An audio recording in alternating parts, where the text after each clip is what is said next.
Kethvar pressed his face against the observation window of his research vessel and watched the strange ship approach through the void of space. The human vessel looked different from anything the Zalani had ever built.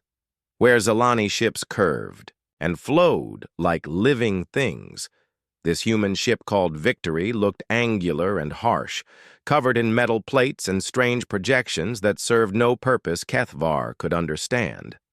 The xenobiologist adjusted his recording equipment and began making notes about this first official contact between his people and the species calling themselves humans. 3 months ago, Zalani long-range sensors had detected the approach of an unknown fleet near the contested Kepler 442 system. The High Council had expected another territorial dispute with the aggressive Thraxian Empire, or perhaps pirates, seeking to claim the valuable mineral deposits in the asteroid fields. Instead, they found something entirely new. The human ship transmitted greeting protocols in 17 different languages, including perfect Zalani standard. This surprised everyone since no previous contact had occurred between their species. When questioned, the human captain simply stated that his people had been listening to Zalani communications for several years while they decided whether to make contact. Kethvar found this admission both impressive and slightly disturbing. These humans had been watching the Zalani without revealing themselves, studying their language and customs from a distance. It suggested a level of patience and caution that seemed at odds with the aggressive appearance of their vessels. Captain Jake Martinez appeared on the communication screen, and Kethvar immediately began analyzing the human's physical characteristics. The creature stood upright on 2 legs like a Zalani, but there the similarities ended.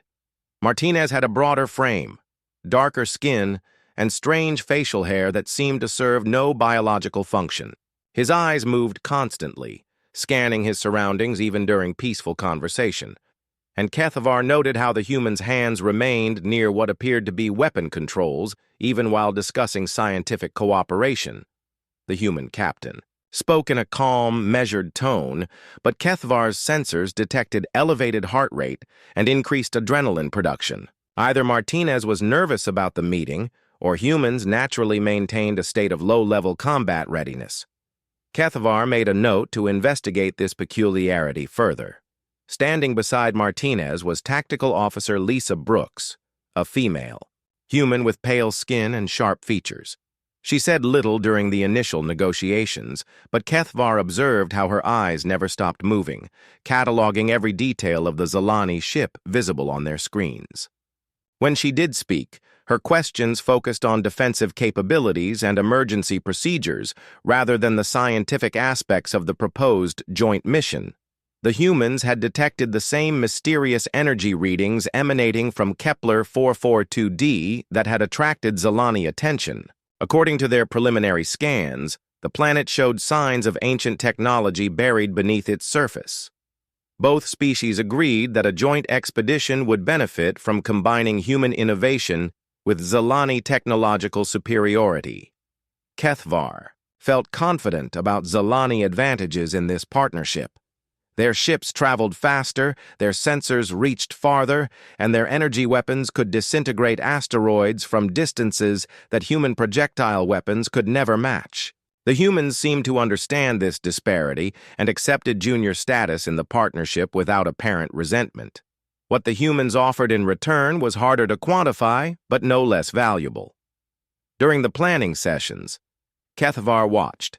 Human crew members like engineer Tony Walsh and medic Karen Davis approach problems from angles that would never occur to Zalani minds. Where Zalani thinking followed logical progressions and established protocols, humans seemed to delight in finding unexpected solutions that technically worked despite violating conventional wisdom. Walsh had suggested modifications to Zalani, scanning equipment that improved resolution by 30% through methods that should have been impossible according to established engineering principles. When questioned about his reasoning, the human simply shrugged and said it felt right. Kethvar found this casual attitude toward scientific methodology both fascinating and slightly alarming. The humans also demonstrated an unusual social structure during the planning phases. Unlike Zalani crews, which operated through strict hierarchical chains of command, human personnel seemed to freely offer suggestions and criticisms regardless of rank. Captain Martinez not only tolerated this behavior but actively encouraged it, asking subordinates to challenge his decisions and propose alternatives. Kethvar observed several heated discussions between human crew members that would have resulted in disciplinary action aboard Zalani vessels. Instead of punishment, these disagreements seemed to strengthen human decision-making processes. They argued passionately about technical details, tested each other's assumptions, and emerged from conflicts with better solutions than any individual could have developed alone. The most disturbing aspect of human behavior was their casual attitude toward personal risk. When discussing exploration protocols for the unknown planet, Zalani representatives emphasized safety procedures, backup systems, and evacuation plans. The humans listened politely, but seemed far more interested in discussing how to gather maximum data regardless of potential dangers. Security Chief Ben Harper repeatedly mentioned contingencies for situations where retreat might be impossible, speaking about acceptable loss ratios and sacrifice protocols as if discussing weather patterns. Kethvar began to suspect that humans viewed dangerous situations not as problems to be avoided, but as challenges to be overcome through superior preparation and willingness to accept casualties. As the joint fleet prepared to depart for Kepler 442, Kethvar completed his initial assessment of their new allies.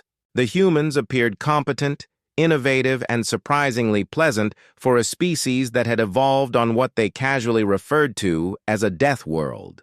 Their willingness to accept junior status in the partnership spoke well of their diplomatic maturity. Still, something about them made Kethvar uneasy in ways he could not yet articulate. The surface of Kepler 442 stretched out beneath the joint expedition like a vast graveyard of metal and stone. 3 weeks of careful excavation had revealed tunnel systems that extended deeper than their equipment could measure, filled with structures that defied easy classification.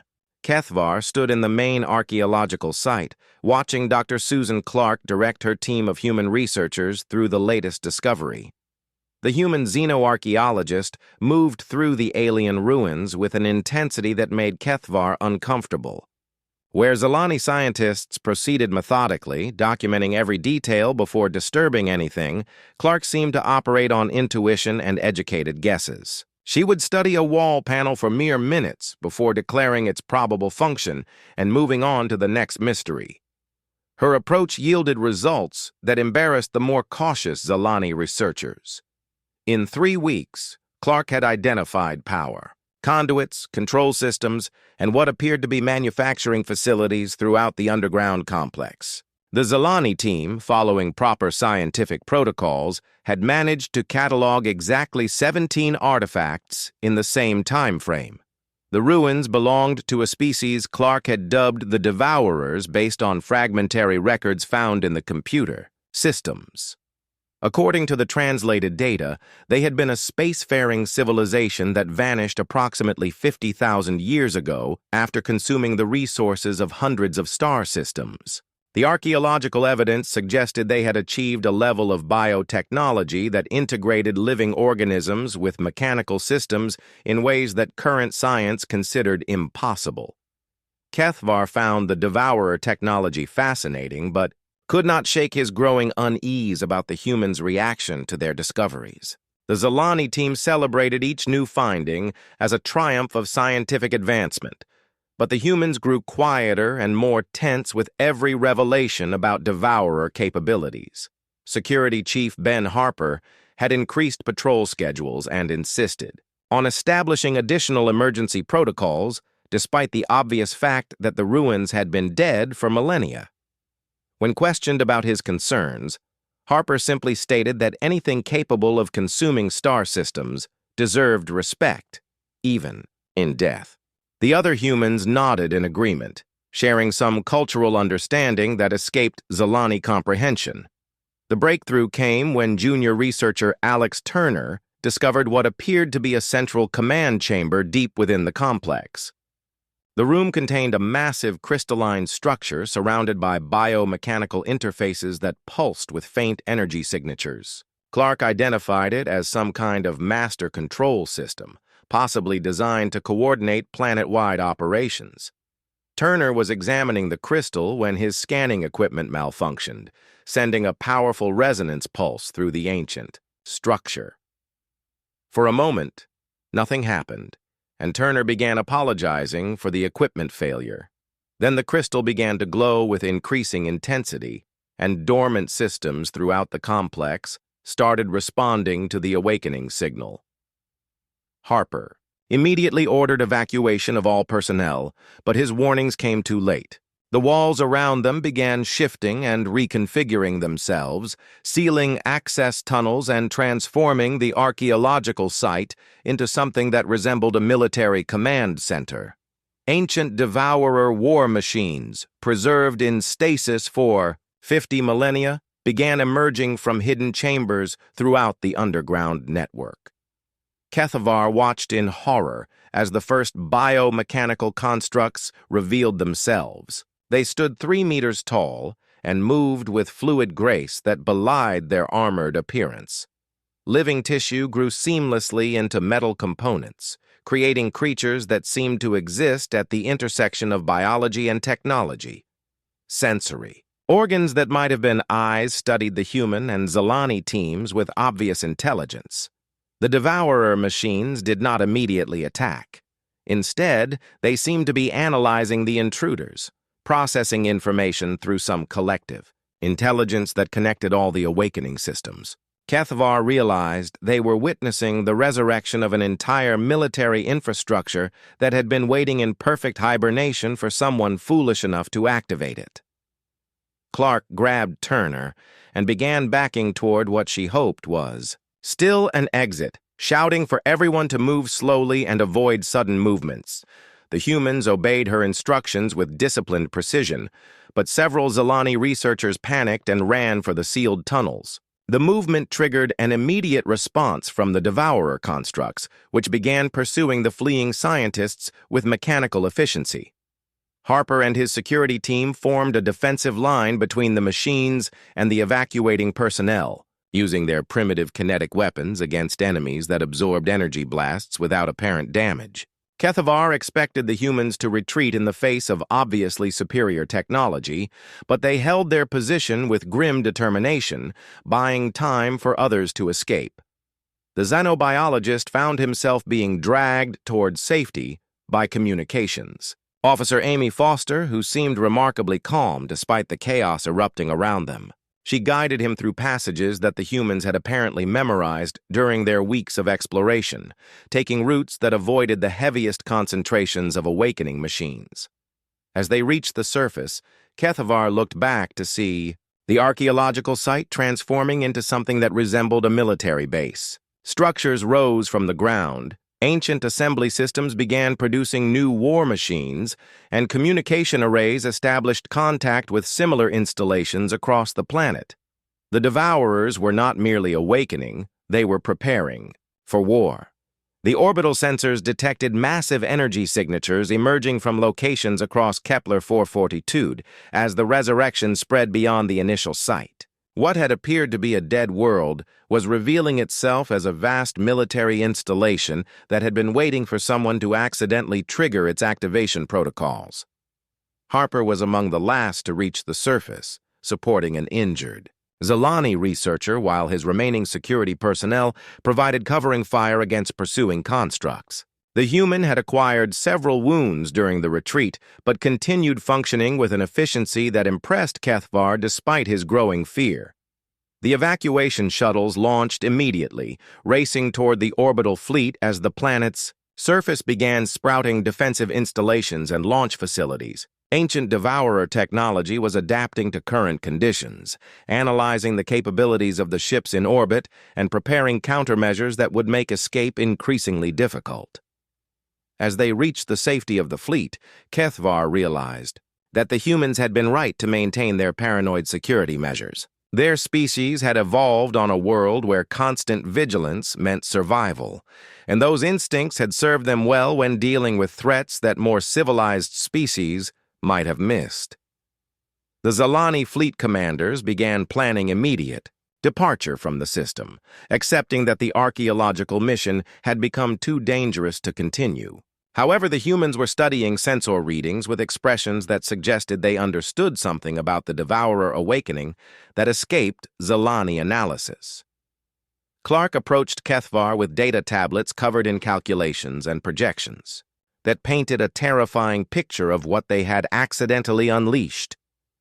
The Devourers were not simply awakening, they were resuming an interrupted campaign of galactic consumption that had been delayed by 50,000 years of hibernation.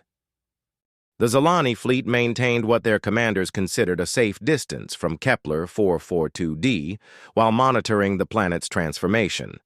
Admiral Vex Thule commanded the operation from the bridge of the Star Weaver, confident that Zalani shields and weapons could handle any threat that ancient technology might pose. The humans had requested permission to establish a defensive perimeter closer to the planet, but Vexthul dismissed their concerns as primitive paranoia. Kethvar watched from the observation deck as the first Devourer vessels emerged from the planet's surface. The bioships looked like nothing in any military database, combining organic curves with metallic components in configurations that seemed to violate basic engineering principles. They moved through space with fluid grace, accelerating without visible propulsion systems, and changing direction in ways that should have destroyed any crew compartments. The Zalani fleet opened fire as soon as the enemy ships entered maximum range, unleashing energy beams that could vaporize asteroids. The weapons struck their targets with perfect accuracy, but instead of destroying the Devourer vessels, the energy seemed to be absorbed and redirected into their biological systems. The enemy ships grew larger and more complex with each hit, using the attack energy to fuel their own adaptation and growth. Admiral Vex Thule ordered increased firepower, concentrating the entire fleet's weapons on single targets. The focused assault managed to damage several Devourer ships, but the fleet paid a terrible price for this minor success. The enemy vessels had been analyzing Zalani weapons during the exchange, developing countermeasures that turned their own energy against them. Within minutes, 3 Zalani cruisers had their shields overloaded by reflected energy bursts. The Devourer ships immediately swarmed the disabled vessels, covering their hulls with biological matter that began converting the ships into hybrid biomechanical constructs.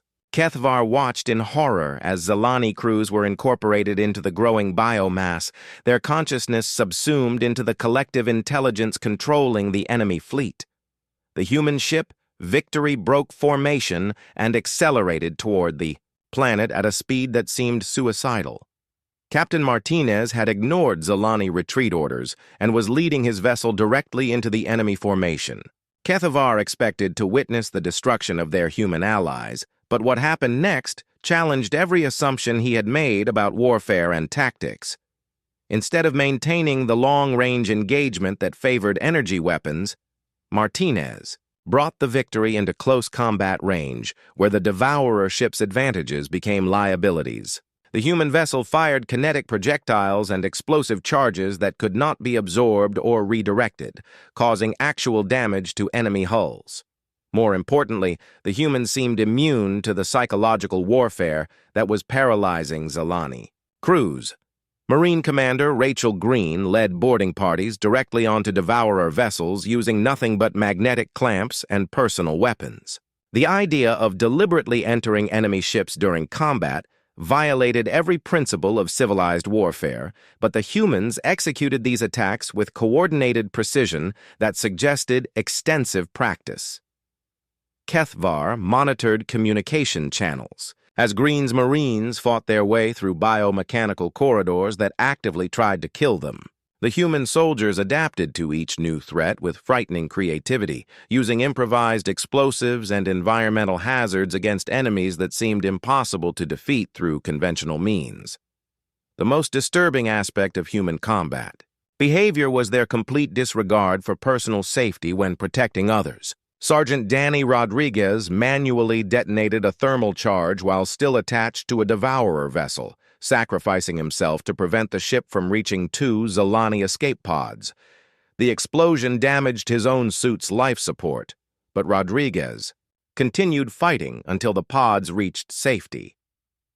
Dr. Patricia Moore had been assigned to monitor Zilani psychological responses during the crisis, but Kethvar found himself asking her to explain human behavior instead. The psychologist calmly explained that humans had evolved as persistence predators on a world where everything was actively trying to kill them. Their social bonds strengthened under pressure rather than breaking down, and their brains were literally designed for extended combat situations. This explanation terrified Kethvar more than the Devourer attack. The humans were not displaying courage or heroism in any sense that other species would recognize.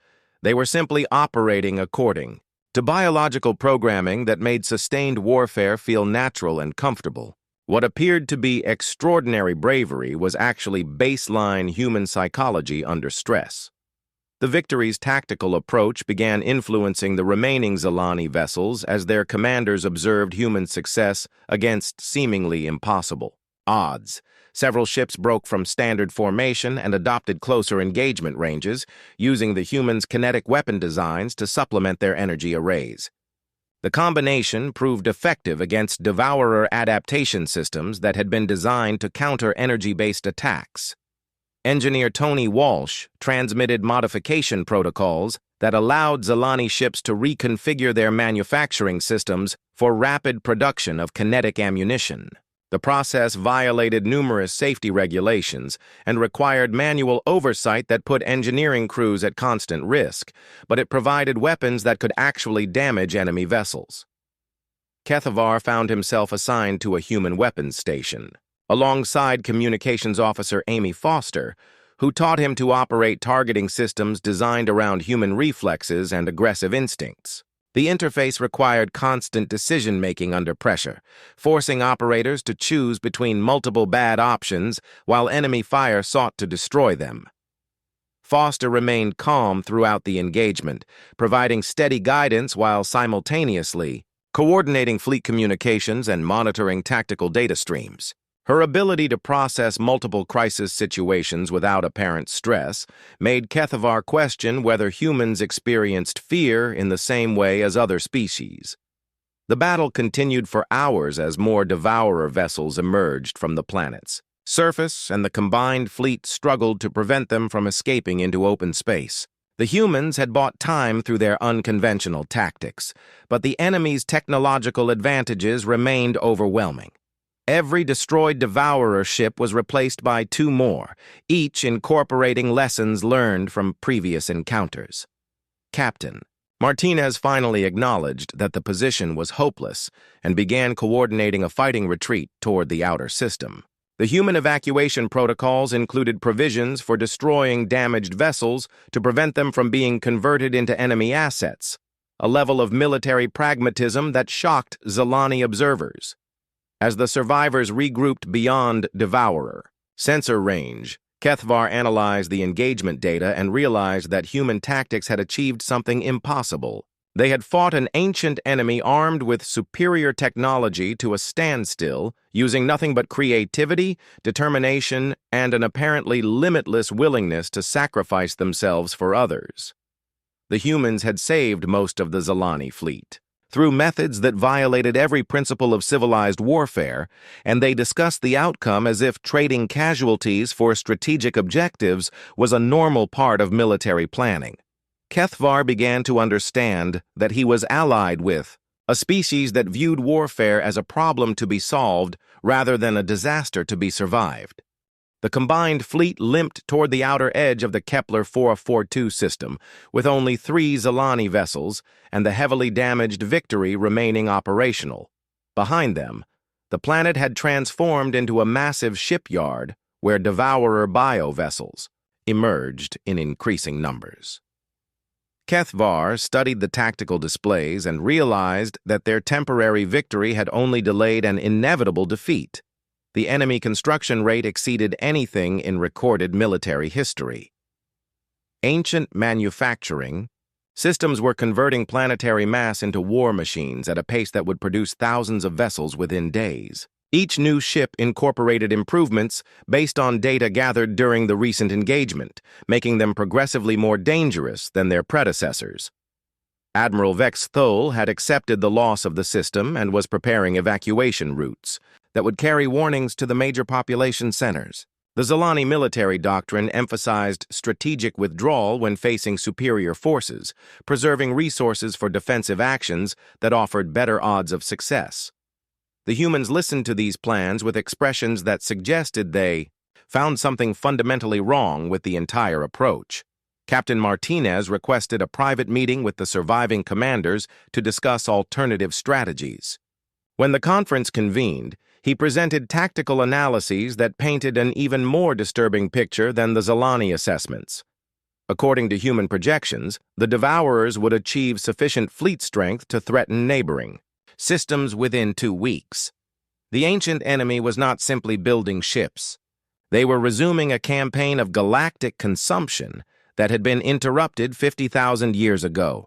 Their technology adapted and improved with each encounter, learning from every species they encountered and incorporating those advantages into their collective knowledge base. Allowing them to spread beyond this system would eventually doom every civilization in the galaxy. Admiral Grace Peterson arrived with a small human reinforcement fleet consisting of 6 vessels that appeared. Even more primitive than the Victory, Kethvar expected these ships to have minimal impact on a battle that had already proven hopeless, but the human commanders began planning something they referred to as the Pittsburgh Gambit. The reference meant nothing to Kethvar, but it caused every human present to become quiet and grim. They discussed the plan in technical terms that involved ramming the system's gas giant with antimatter engines to trigger a controlled stellar collapse. The resulting gravitational anomaly would create a localized black hole that would consume the Devourer fleet along with the entire star system. The mathematics were sound, but the plan required manual piloting through gravitational conditions that would destroy any ship attempting the approach. Navigation computers could not calculate trajectories through the chaotic forces that would develop during the stellar collapse process. Success depended on human intuition and reflexes operating under impossible physical stresses. Kethvar realized that the humans were proposing to sacrifice their entire fleet and possibly their species' only presence in this region of space to eliminate a threat to civilizations they had known for less than a month. The casual acceptance of species-ending sacrifice for the sake of strangers challenged everything he thought he understood about survival instincts and rational behavior. When Admiral Peterson called for volunteers to pilot the final approach, every human in the fleet stepped forward without hesitation. They discussed qualifications and mission parameters as if they were planning a routine patrol rather than certain death. Lieutenant Commander Steve Collins was selected based on his experience with high-stress navigation, and his only concern was ensuring that the Zalani survivors would have sufficient time to escape. Dr. Patricia Moore explained to Kethvar that humans did not fear death in the same way as other species. They feared failure, meaninglessness, and the knowledge that their deaths had served no purpose. The Pittsburgh Gambit offered them something more valuable than survival: the certainty that their sacrifice would prevent the extinction of countless other species. The preparation phase revealed aspects of human psychology that disturbed Kethvar, more than their tactical innovations. Collins spent his final hours recording personal messages for family members he would never see again, speaking about duty and honor as if they were tangible forces that justified any sacrifice. The other humans treated him with a combination of respect and grief that suggested they understood the weight of what he was accepting.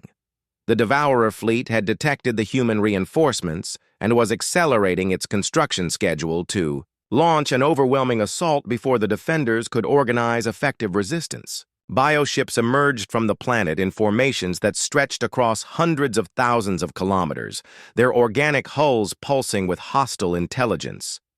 Kethvar found himself assigned to a defensive position aboard the Victory, working alongside engineer Frank Miller to maintain weapon systems that were already operating beyond their design specifications. Miller explained the modifications he had made to increase firepower, noting that the changes would eventually destroy the ship, but should provide sufficient combat effectiveness for their current needs.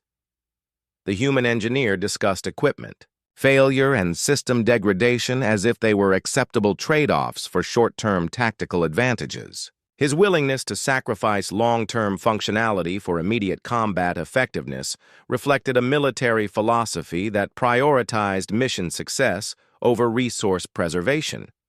As Collins began his approach toward the gas giant, the Devourer, fleet recognized the threat and launched everything they had to stop him. The mathematics of the intercept course were obvious to any species capable of space travel, and the ancient enemy understood that allowing the human pilot to reach his target would result in their complete destruction. The remaining human and Zilani ships formed a defensive screen around Collins's vessel, engaging thousands of enemy ships in a battle that could only delay rather than prevent their eventual defeat. Kethvar watched the tactical displays as friendly contacts disappeared one by one, each representing crews who had accepted death as the price of buying additional time for their comrades' mission. The humans fought with a combination of tactical, brilliance, and berserker fury that defied rational analysis. They used their ships as weapons when ammunition ran out, ramming enemy vessels or deliberately overloading their reactors to create impromptu bombs. Marines like Corporal Nick Thompson and Private Kelly Wright continued fighting with injuries that should have killed them, treating their own bodies as expendable resources in service of the larger mission. Admiral Peterson transmitted final orders to the surviving vessels as her flagship was overwhelmed by Devourer boarding parties. Her last message emphasized the importance of ensuring Zilani survivors escaped to carry warnings to their home systems, treating the preservation of their alien allies as a strategic priority equal to the mission's success. Kethvar realized that he was witnessing something unprecedented in galactic history, an entire species choosing extinction to protect civilizations they barely knew. The humans were not fighting for territory, resources, or even their own survival. They were fighting for an abstract principle that valued the lives of strangers more than their own continued existence. Lieutenant Commander Steve Collins guided his ship through gravitational forces that should have torn apart any vessel attempting such a trajectory. Kethvar monitored his progress from the Bridge of the Victory while the remaining fleet fought desperately to keep Devourer interceptors away from the suicide mission. The gas giant loomed ahead like a massive wall of swirling gases, its gravitational field already beginning to affect Collins's navigation systems. The Devourer response was immediate and overwhelming. Every bioship in the system converged on Collins's position, recognizing that stopping his approach was their only chance of survival. The ancient enemy had analyzed human tactical patterns and understood that this species was capable of following through on threats that other civilizations would abandon when faced with certain death. Kethvar found himself manning a human weapons console alongside communications officer Amy Foster, following her rapid instructions on targeting systems that required split-second decision-making under impossible stress. The human interface demanded constant input from its operator, forcing choices between multiple bad options while enemy fire sought to destroy them. Foster remained calm throughout the engagement, providing steady guidance while simultaneously coordinating fleet communications and monitoring Collins' approach vector. Her ability to process multiple crisis situations without apparent breakdown made Kethvar question whether humans experienced terror in the same way as other species. Where Zilani crews were paralyzed by the hopelessness of their situation, the humans seemed energized by proximity to certain death. The battle became a series of individual fights as Devourer forces overwhelmed the defensive perimeter and began boarding actions against the surviving ships. Kethvar watched human Marines like Corporal Nick Thompson fight biomechanical intruders in the corridors of his own vessel, using tactics that seemed to violate basic survival instincts. Thompson had been wounded by Devourer bioacid that was eating through his armor. But he continued fighting with weapons improvised from ship components and his own equipment. When his rifle ran out of ammunition, he used it as a club. When the bioacid destroyed his protective gear, he fought with bare hands against creatures that could tear apart armored bulkheads. The most disturbing moment came when engineer Frank Miller, dying from injuries that had destroyed most of his internal organs, used his final minutes to reconfigure the ship's life support systems. Instead of seeking medical attention or saying goodbye to his crewmates, Miller turned their environmental controls into a weapon that flooded Devourer boarding parties with toxic gases. His final words to Kethvar were an apology for the mess his modifications would make in the research laboratories. Miller died while explaining how to reverse his changes once the immediate threat had passed, treating his own death as a minor inconvenience compared to the tactical advantages he had created. Private Kelly Wright demonstrated similar disregard for personal survival when she manually sealed a hull breach that was allowing Devourer organisms to enter the ship. The process required her to remain in a compartment that was venting atmosphere to space, holding the emergency barriers in place, while the automatic systems engaged. She completed the repair knowing that rescue was impossible, using her final moments to ensure the survival of crew members she had known for less than a month. Collins transmitted status updates as he approached the gas giant's upper atmosphere, his ship beginning to experience structural stress from gravitational forces that exceeded all safety parameters. The Devourer fleet had positioned itself between his vessel and the target, forcing him to fight through enemy formations while navigating conditions that challenged the limits of human reflexes. The stellar collapse sequence required precise timing and positioning that could not be calculated by computer systems. Collins was operating on intuition and training that had prepared him for impossible situations, making navigation decisions based on split-second observations of gravitational anomalies and energy fluctuations that would have overwhelmed any automated system. Kethvar monitored the approach through sensors that showed Collins's ship disintegrating under stresses that should have destroyed it hours ago. The human pilot was somehow maintaining control of a vessel that existed in multiple pieces, held together by structural fields and sheer determination. He continued transmitting course corrections and tactical data even as his life support systems failed, and his navigation displays went dark. The antimatter injection sequence began as Collins's ship entered the gas giant's core region, where temperatures and pressures created an environment that no known technology should have been able to survive. The human maintained communication until the final moment, reporting successful detonation parameters before his signal was lost in the expanding energy cascade that would reshape the entire star system. The stellar collapse began exactly as projected, creating gravitational anomalies that pulled space and time into configurations that defied understanding. The gas giant imploded with forces that converted matter directly into energy, generating a localized black hole that began consuming everything within its expanding event horizon. The Devourer fleet found itself trapped by gravitational forces that made escape impossible.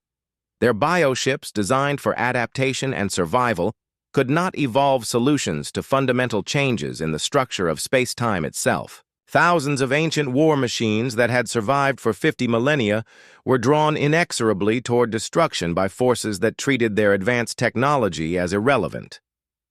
Kethvar watched the tactical displays as enemy contacts disappeared into the growing gravitational anomaly, taking with them the accumulated knowledge and experience of a species that had once consumed star systems. The threat that could have spread across the galaxy was being eliminated by a single human who had chosen duty over survival. The surviving ships of the combined fleet rode the edge of the expanding distortion field, using the same gravitational forces that were destroying their enemies to accelerate toward safe distances. The Victory's engines had been damaged during the fighting, but human engineering modifications allowed them to function beyond their design specifications long enough to reach minimum safe distance. Foster coordinated the evacuation with the Same calm efficiency she had displayed throughout the battle, treating the successful completion of their mission as a routine outcome rather than a miracle of sacrifice and determination. The humans discussed Collins's achievement in terms of acceptable exchange rates and tactical effectiveness, analyzing his success as if trading individual lives for strategic objectives was a normal part of military planning. As the black hole stabilized and began drawing in the remnants of the Devourer fleet, Kethvar realized that he had witnessed something that challenged his understanding of civilization itself. The humans had saved not just the Zilani survivors, but potentially every sapient species in the galaxy through methods that seemed to violate the basic principles of evolution and survival. The rescue ships arrived 3 days after the stellar collapse had stabilized into a permanent gravitational anomaly that would serve as a monument to human sacrifice for millions of years. Kethvar sat in the medical bay of a Zilani cruiser, staring at data tablets filled with sensor readings that documented the complete elimination of a threat that could have consumed the galaxy. The mathematics were undeniable. The Devourer fleet had been building toward numbers that would have made them unstoppable within weeks. Their adaptive technology would have incorporated the defensive strategies of every species they encountered, growing stronger with each victory, until no combination of conventional forces could have resisted them. Lieutenant Commander Steve Collins had prevented this outcome by flying directly into a gas giant, while ancient war machines tried to stop him. The human pilot had succeeded, through a combination of tactical skill and absolute determination that defied rational analysis. He had chosen certain death to protect civilizations he had never seen, fighting for people he would never meet. Dr. Patricia Moore was among the handful of human survivors, and Kethvar found himself seeking her out for explanations that might help him process what he had witnessed. The psychologist sat beside him in the observation lounge, looking out at the expanding black hole that marked the location of humanity's greatest victory and most terrible loss. Moore explained that humans had evolved on a world where cooperation meant survival and individual sacrifice served the group's long-term interests. Their brains were wired to find meaning in death that served others, creating psychological frameworks that made species-ending sacrifice feel not only acceptable, but necessary when faced with existential threats. The explanation terrified Kethvar more than the Devourer attack had. The humans were not displaying aberrant behavior or cultural dysfunction when they chose death over retreat. They were operating according to biological programming that made them view the welfare of strangers as equivalent to their own survival. Their willingness to die for others was not courage in any sense that other species would recognize. It was simply baseline human psychology under stress. Captain Martinez and the surviving human crew were already planning their next assignment, discussing how to improve sacrifice-to-effectiveness ratios in future engagements with existential threats. They analyzed Collins's mission as if it were a tactical exercise rather than a heroic sacrifice, identifying methods for achieving similar results with reduced casualties. Their casual discussion of improved suicide tactics left Kethvar wondering whether humanity's presence in the galaxy represented salvation or a different kind of threat. A species that treated extinction-level sacrifice as a routine military operation might view other civilizations not as allies, but as potential responsibilities requiring protection through any means necessary. The human approach to warfare challenged fundamental assumptions about the nature of civilization and survival.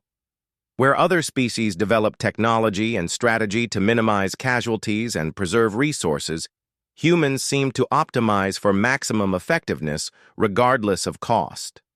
They had turned self-sacrifice into a weapon more powerful than any device their enemies could deploy. Moore noted that humans feared meaninglessness more than death, creating cultural frameworks that found purpose in sacrifice that served larger goals. The knowledge that their deaths had prevented galactic extinction would comfort human survivors more than any material reward or recognition. They measured success not by what they preserved for themselves, but by what they enabled others to achieve. Kethvar realized that the galaxy now owed its continued existence to a species that treated species-ending sacrifice as an acceptable tactical option. The humans had demonstrated that they would literally exterminate themselves to protect civilizations they barely knew, operating according to moral imperatives that made preservation of strangers equivalent to self-preservation. The implications were staggering. Any future threat that required similar solutions would find humans willing to provide them regardless of cost. They were a species that had weaponized love and turned protective instincts into instruments of galactic policy. Their presence guaranteed that existential threats would face opponents willing to match any level of sacrifice necessary to ensure their defeat. The rescue fleet included representatives from dozens of species who had received Zalani warnings about the Devourer threat. They came expecting to find refugees from a lost battle, but instead discovered that humans had eliminated an ancient enemy through methods that no other civilization would have considered. The tactical reports describing human sacrifice protocols spread through galactic communication networks, creating reactions that ranged from awe to terror. Admiral Peterson had survived the final battle aboard a damaged escort vessel, and her mission reports were already being studied by military academies throughout known space. She described human tactical doctrine as if trading individual lives for strategic objectives was a mathematical equation rather than a moral crisis. Her calm analysis of acceptable casualty ratios suggested that humans viewed warfare as a problem-solving exercise that admitted any solution capable of achieving victory. Kethvar completed his final observations about humanity while watching. Captain Martinez briefed Zalani commanders on recommended defensive preparations for future existential threats. The humans spoke about sacrifice protocols and extinction-level responses as if discussing weather patterns, treating the complete destruction of his species as one tool among many in the arsenal of galactic defense. The most disturbing aspect of human psychology was not their willingness to die for others, but their complete lack of resentment about the necessity. They did not view their sacrifice as tragic or heroic. They simply accepted it as the price of ensuring that life continued to exist in forms other than their own. Their casual attitude toward species-ending sacrifice made them simultaneously the most valuable and most terrifying allies any civilization could possess. In his final log entry, Kethvar recommended that the Zalani Confederation establish permanent defensive alliances with humanity, not because humans were powerful allies, but because the alternative of having them as enemies was literally unthinkable. A species willing to exterminate itself to protect strangers would show no hesitation when dealing with actual threats to those they had chosen to defend. The galaxy was now protected by guardians who treated extinction as an acceptable price for ensuring the survival of others. Kethvar wondered whether this represented the ultimate evolution of civilization or something far more dangerous than any external threat they might face. Humanity's greatest gift to the galaxy might also prove to be its greatest curse: the knowledge that someone was always watching, always ready to sacrifice everything to keep the darkness at bay. As the rescue fleet departed for their home systems, Kethvar watched the human survivors already planning for their next assignment. They discussed improved methods for achieving tactical objectives through strategic sacrifice, treating the complete loss of their reinforcement fleet as valuable data for future operations. Their casual acceptance of extinction-level losses suggested that they viewed their own species as an expendable resource in service of a larger purpose that encompassed all sapient life.